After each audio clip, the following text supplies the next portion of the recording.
and we don't know what we don't know. You didn't know before. We don't know what we Yeah, don't yeah, know, and I think that yeah. actually, folds nicely into what I think we're going to be discussing today, and how you and I first met, which I can't even exactly remember how we first met now. So through McNally, he's my Oh, I'd say through we're friends now. Doctor mm-hmm. Keith. yeah, Keith Mm-hmm. McNally. I would say he's a friend now, but he's more for like a mentor to me. Okay. Because he was my professor. He taught me computer networking engineering when I was in college. Oh, okay. And Okay. initially, yeah, how we met, it was so funny. I felt like initially when I was in his class and we first started doing stuff, and I was doing homework and turning them back to him, and then at some point he gave me A0, and my work, looking at other people's work, was way better. So I walk up to him and was like, "What is this? You give that guy at least 65. Give me 65 or something." I know Right. my work was, because I compare my work to the other students, and my work is better than at least a few people that I saw. So what's Yeah. going on here? And then he says, "Oh, you could do way more better than this. And that's why you get a 0. You go fix it." And it got to a point that really got to me. So I took it to the dean. And then we both met at the dean's office. And he was like, "I know what I'm saying. I'm not going to change it. You do better." He knows much more. He's way smarter than he think he is. Basically, that's what he kept saying. So he dedicated his time to show me that I was way smarter than I thought I Yeah. was. You're And that's smarter than why. what you So believe. he taught me on the side a lot of things that I'm doing right now today at Mm. my job. Awesome. And so that's how the friendship began. I didn't realize when I was still in school, I was like, I didn't like this guy. Till I graduated, I got my first IT job, and everything that he was teaching me on the side was like, "Hey, can you do this at the job site?" "Oh yeah, sure. Yeah, I did that in college." So, oh, this man really, he was trying to put me on a certain different pedestal that I had acknowledged back then. Because then I didn't like him at first, honestly. I was like, what is this? What is he trying to do? Yeah, he's a So real I jerk. called him. So I called back into school, wanted to talk to him to apologize. And they're like, "Oh, he's not here anymore, but I've got his number and his email." So I wrote him a letter. I called Mm-hmm. him and left a voicemail. And then I apologized. And I told him, "Guess what? I'm doing exactly what you were saying years ago that I didn't understand today, and I'm being praised for it. But I know the credit is not mine. It's yours." So this is the reason for me calling and reaching out to you today. So if you get this message, just respond. It took about 3 months, and I don't know what happened. He called back. Wow. And so we started bonding, and yeah, we've Wow. gone this far. So he was a I'm real still using the teacher. stuff that he taught me. Yeah, he is. Yeah. He is. He really is. He really is. He's still helping me out with some of my projects at work even today. Mm-hmm. So yeah. That's So yeah, cool. that's how. So because I saw you a podcast recording with you. It was a live. Then I just joined, and then I saw Mm-hmm. you guys, and you made a few points that kind of like it was in line with me. And I was like, let's Okay. just take a time and sit down today and talk and go over it and see how Yeah. we can actually expand the ideas. For example, you said that the people in prisons today that have thought traumas. Can we talk a little bit about that? I never really understood what you said until you actually said it, and you made a few points after that, and that's what I want to see if we can actually talk about or expand it more. Okay. Okay. Yeah. Yeah. So, oh gosh, I'm trying to think where I have some of this data. It's probably on a document that I've closed. Because I Yeah, was starting to like pull together some of the resources and whatnot. But yeah, basically, what's talked about a lot in just with behavior a lot, and certainly the work that's been done with people who are put in prison and who are committing crimes, like in a culture, like breaking yeah, laws. There's yeah. something called ACEs, ACE, and it stands for Adverse Childhood Experiences. Have you heard that term before? I literally just heard this. Was it last week? Like, oh, okay. from a counselor. Yeah. So for the first time, you heard adverse childhood experiences, and this is something that I can't remember. It, like in the mental health industry, um, it's a very common thing. It's trauma, okay? But the adverse childhood experiences typically, and there's a bunch listed, like a dozen different kinds of traumas, but they tend to be the really big traumas. You know, Uh, like being physically beaten by your parent on a regular basis, or having yeah. one or more parents that are drug addicts or alcoholics, or incarcerated, right? One or more parents that are Right. in prison. Um, Also, being a child of parents who are divorced is considered an adverse childhood experience. You know, kids who are like really neglected, you know, like I dated a Yeah. woman one time, um, and her parents were divorced, so the dad wasn't around, but her mother would just leave for days or weeks at a time, and would just leave her and her Wow. younger brother alone for weeks, days or weeks at a Wow. time, just be gone. And they had no supervision. They're not buying groceries. They wouldn't go to school because, like, she was like 10 and her brother was like 8 years old. Just leave them. Wow. That's trauma. That's like big trauma, you know, rape Yeah. and you know, like you know, again, the physical abuse, the really bad verbal abuse, like you're just a piece of garbage and you're never going to amount to, but in a really, like really coming at a person verbally, you know, like that. So those are the aces, generally speaking. So how much And longer does a person have to endure this for it to become all legit aces, like you said? Is does one time count once and that's it, or yeah, that's a great question. So I feel like it's the more intense the event, the fewer you need to have to really traumatize a person. But everybody's a little bit different. So what's traumatic to one wow, person may not be traumatic to another. But typically I think the more intense the the event, the fewer that you need to have. And with these wow, aces, these really big events, so you know, most prisoners have these kinds of traumatic events in their early life, especially before they're 18 years old, more often before they're even 6 years old, when you don't even know what's going on, you know, before 6 years old. And this yeah, stuff gets wired into your subconscious, and now you're just trying to survive your environment, whatever that environment is. You're just trying to survive it. And if you never really can process it, reconcile it, deal with it, you know, we bury it down to protect ourselves, then eventually it's going to come out, and it comes out in our behaviors. And these are the behaviors that tend to break laws in society. And then if you get caught and convicted, then you go to prison. And yeah, so it's like more than half of prisoners have like, well, at least one, but usually it's like four or more. I mean, it's so common.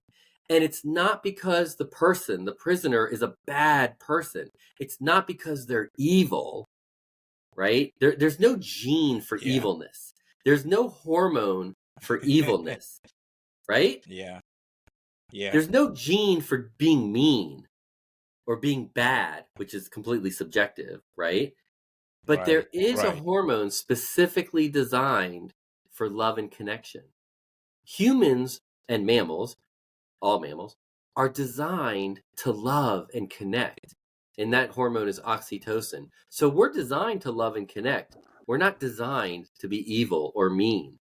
But that's how we will behave when we're just trying to survive our environment, or just trying to manage our pain from our environment. And any of those aces are painful. And more often than not, it's not so much about the physical pain, which is very real. You know, if you're getting beaten and slapped around or hit with the belt by your all the father or time. whatever it Yeah, is, yeah, that's the physical pain. But physical pain doesn't usually last too long, and you usually overcome it within a couple of weeks. It's the emotional pain. It's how you feel. You don't feel loved by your parents who are supposed to love you. You don't feel valued. You don't feel like you matter because they're treating you horribly. They're causing you pain. Yeah. And that's emotional pain. And in 22 years of exploring and working in human behavior, I've never been able to identify mental pain. I don't even know what mental pain is. So, and as far Is as it I know because in the it's research, never really talked about properly, or say that again. it's just because, is it because it's not talked about properly? I've not been The able to identify mental pain. mental. I've been able to find research on like functional MRI studies that have tested people under different kinds of pain. And the only kinds of pain that register in the brain are physical or emotional pain. There's no such thing as mental pain or spiritual Ah, pain. And the thing is that your brain will activate, it'll light up on a functional MRI. It'll light up the same way whether a person is experiencing physical pain or emotional pain. So all your brain knows is, I'm in pain, do something about it right now. Stop the pain right now. I don't care if it's physical or emotional, just make it stop, right? We don't like pain. Pain is how right, we stay alive, really. So, and how we survive. And in the absence of knowing how to ease our emotional pain, because for our physical pain, we go to the doctor, right? But for our right. emotional pain, with the absence of knowing how to ease our emotional pain, which is really through love, connection, and belonging, we turn to behaviors to try and ease our pain. And sometimes those behaviors are unlawful, right? Or they're self destructive, like drugs or alcohol or food, right? Or hurting others, gun violence, bullying, beating up on your kid, things like that. The other thing, though, about this, the prisoners being incarcerated and trauma is what I think the big missing element in humanity right now is that we're missing all those ACEs that I was describing. Those are Yeah, considered big T trauma, T for trauma, but big T, capital T. right. Mm-hmm. What we're overlooking and minimizing are all the little t traumas.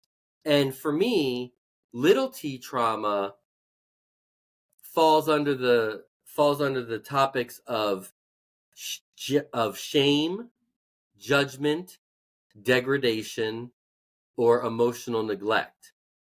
And how often are we raising our kids? This is around the globe. This isn't just like a US or a, Ghana or something problem. This is global. Is we Yeah, raise our kids on judgment. We raise our children on conditional love. If you do well in school, I'll give you a hug. If you don't get a good grade, you don't get a hug.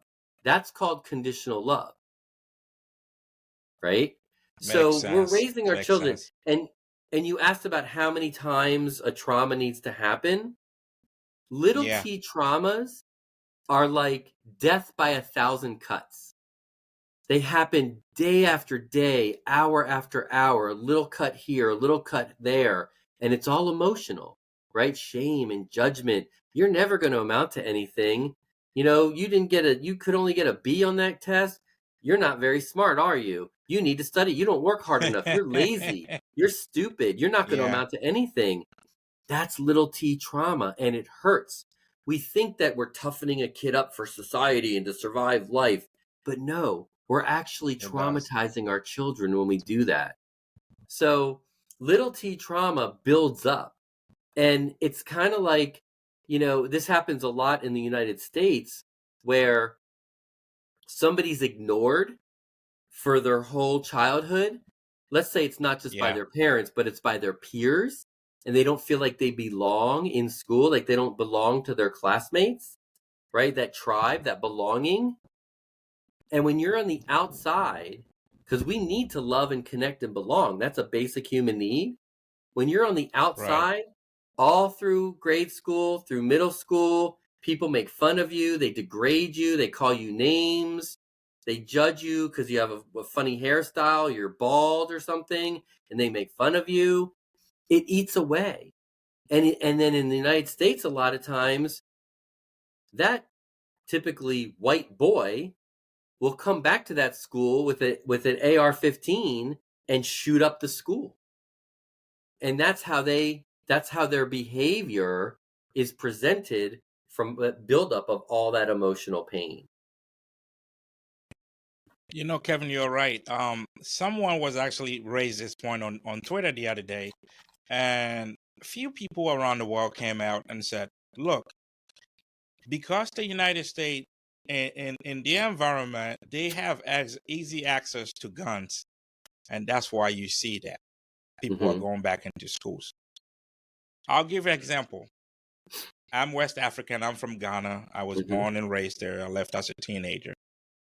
I remember there were times that even after I'd left, right, I've seen in the news where people go back to the school they graduated, the high school they graduated, Mm-hmm. with new groups of gangs of people that they have now joined, and they feel much stronger, and went back and beat a teacher that was harassing them like that, or they had a problem with. Mm-hmm. If this is the same as having someone picking an AR-15 and going back to the high school and shoot. Yep. Same But thing. in our case, Ghana is a third world country. You don't really see a lot of guns. I mean, how many guns does the military in Ghana have for you to just see guns everywhere? You know, Right. so Right. there are But different situations and different there will be a different reaction. cultural behavior based on Yes, the yes, culture, the environment, right? In the yes, United States, yes, guns are revered, guns are powerful, guns are manly, guns are yeah. strong, right? That's the whole identity That's around the idea. guns. Yeah, But it's really just that person is just trying to feel, well, powerful. strong and Yeah, powerful, but what does that really mean? Because so in the world, what we value, how we value a person in the world right now in 2023 is by power, money, or status. Sometimes education right. level, right? But education brings about status. Okay? So power, money, status are how we value a person. And how valued we feel translates in our brain to how loved we feel. And love That's is a correct. basic human need. So, like your example of the teacher that was like degrading the student, and then the student came back with their buddies and then beat up the teacher or something, that They student, beat him up so bad. Yeah, yeah, that student wasn't feeling valued by the teacher in school, or by the person, by the teacher. They felt disrespected. So instead yeah, of connecting, it turned into violence as a way to ease that pain of not feeling valued, right? You can walk down, this is a whole thing. I remember when I was younger, and you'd walk down the street in some city or whatever, walk by a bunch of guys, and you happen to be looking that way. And they're like, what are you looking at? I'll mess you up, man. Don't look at me like yeah, that. yeah, Don't disrespect me right? Don't disrespect me yeah, by looking at me. Disrespect is another way of saying do not devalue me. And again, value yeah, translates to love. Love is a basic human need. When a human need is not being met, it causes pain. A human will do anything to ease their pain. And in the absence of knowing how to love and connect, we turn to a behavior. And that and pick up behavior might violence. be Okay. I'll beat you up, right? Or I'll shoot you, Yeah, or I'll shoot myself because I can't take the pain anymore and I don't see another outlet. I'll shoot myself. So it just depends on the culture on how these things play out, but it plays out in behavior around the world because it's human behavior. Does right, that help right. explain like the Let's prison thing? Yeah, And it does. It does. It does. It really does. And thank you for that, Kevin. Let's you're shift welcome. our focus a little bit from the prison world, but Mm-hmm. still related to same topic. Why do you actually also do mention, and I think in some of your recordings as well, mentioned you've really stressed on it a lot, and so I'm kind of curious. Why do you think that parents play a role in all of the things that you just discussed, like at least 80% of it. You've said that Yeah. most often than not. Yeah. So why do you think that is? Yeah, absolutely. So, my intention here, I just want to be very clear. My intention here is not to blame parents because I believe that parents, all parents really, unconditionally love their children and are trying to do their best to raise that child or their children.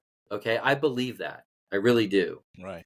Unfortunately, even their best is not good enough because they cannot do what they do not know. And part of my goal is to help educate and shed light on another way.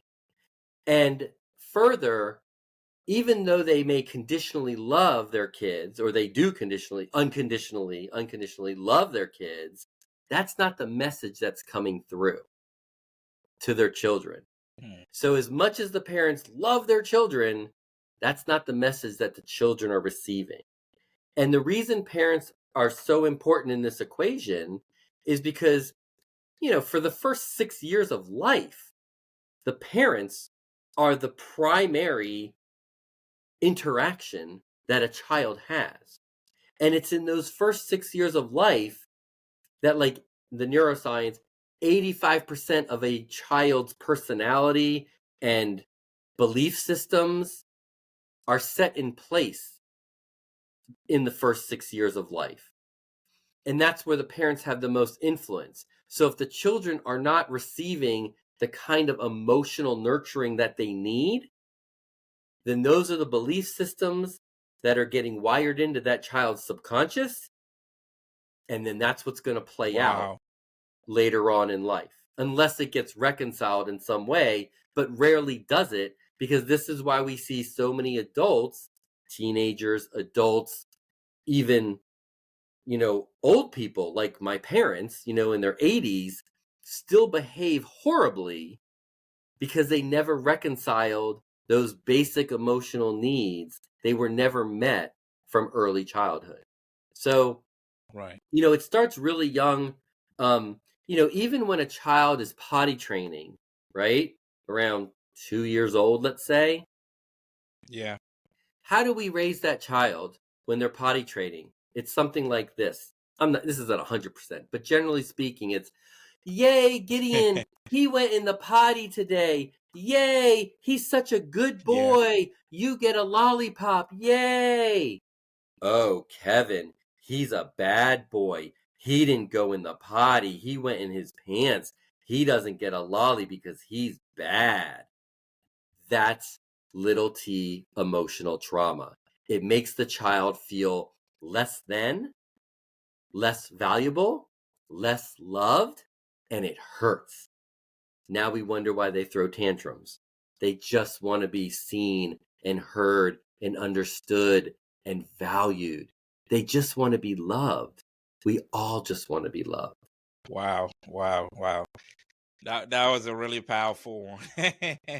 That was a really powerful one. And as much as you are so right and so on point, there's just really no argument here that it's almost like that's how we were all raised. That's right. You did good to the discretion of the adult that's managing you or actually taking care of you. That's when you are doing a good thing.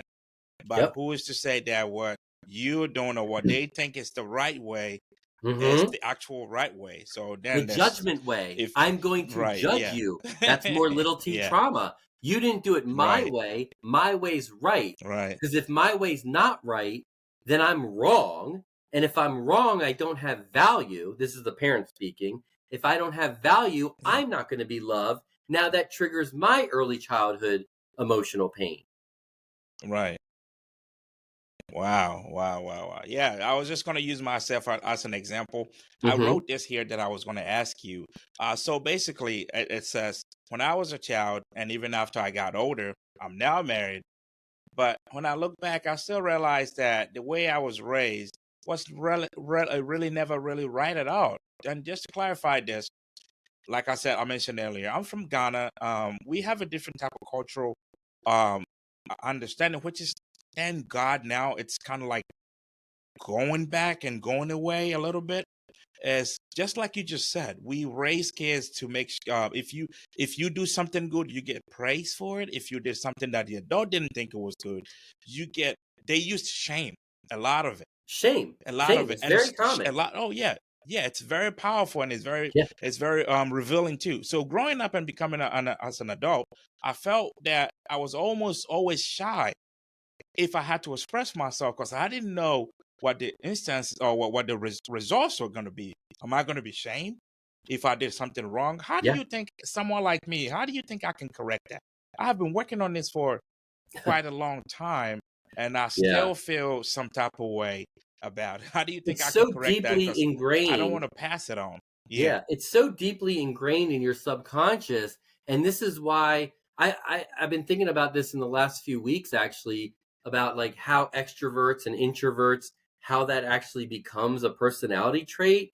And I mean, I'm just working through some ideas and theories and things, but I wonder if to become an introvert that a person was possibly shamed or judged or degraded a lot for sharing an idea, a thought, an emotion, and they it was not received well. It was not rewarded, if you will, but it wasn't received well, so they learned, "Oh, I better not speak up anymore because I don't want to subject myself to this shame and judgment It's anymore." exactly in my way. Yeah, Right? exactly my situation. I Yeah. think that's a lot of how these personalities can develop. And but then in the mental health industry and globally elsewhere, we only focus on the behavior, but the behavior is just the symptom. The root cause is, how does that person really feel? Are they feeling valued? Are they feeling loved? And they're probably not. And that's why they're behaving the way they behave. And this is why all these behaviors, drugs, alcohol, bullying, self harm, whatever it is, overachieving, hits every different demographic there is, because the demographics represent humanity, Yeah. you know? So, I mean, there are more kids jumping out of high, tall buildings in South Korea, Japan, and China than are dying by suicide in the United States, for percent of population of like teenagers. All that Wow, I pressure, didn't know that. all that pressure that the Asian culture puts on children to succeed, right? To be academically, excellent. Yeah. It's so much Excellent. pressure that more kids are anxious about it and choosing suicide because of all that pressure. Now, I know that parents just want their kids to be able to survive, actually. They just want their kids to do well in school so that they can get a good job, make money, which, by the way, humans created money, right? Humans didn't create the Yeah. need for air or food or water or No. love, but humans created money. So don't get me started on that. Yeah. But the parents just want their kids to succeed and make money so that they can support themselves and survive, a roof over their head and food on the table. So I get the motivation. It's just the way they're going about it is very wrong, and it's really hurting a lot of people. And then their behavior, it becomes this a cycle, generation after generation after and they'll say, "Oh, well, we've been doing it, we turned out okay, we've been doing it okay." Meanwhile, they're We've been drinking doing it for sake every years. Yeah. night, they're getting drunk, they're Yeah. cheating on their wives, they're being workaholics, which is another the more extreme the behavior, the deeper the pain. So the behavior could be extremely destructive, like heroin or alcohol, or extremely constructive, like being a workaholic or an overachiever. The more extreme, the deeper the pain in order to compensate. Okay, so how do we not pass this on, right? Because that was your real question. Right. So, Yeah, so that was my I don't, question. my best suggestion on how to not pass it on is to love your child in a way so that they can receive it, so they feel it. And that's really it. That's so, Isn't but that that's really not a easy. tough thing to do? Yeah. It's not easy because you have to figure out, how does my child receive this love? And you could follow something like the 5 love languages. Is it acts of service? If I do something for my child, do they see the love?